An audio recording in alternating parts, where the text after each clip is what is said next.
C'è la cappella di San Sebastiano e si scende giù. Il presepi di San Pietro,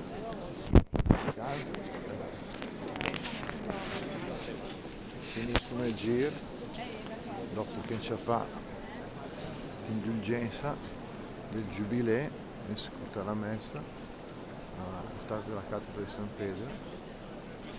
Grazie Signore per questo ansanchi che sta. Abbiamo giubilato il giubileo, siamo venuti dalla Porta Santa, questo è il anno santo 2025 concluso nel 26. Grazie di tutto al Signore che ci ha permesso di fare questa bellissima esperienza.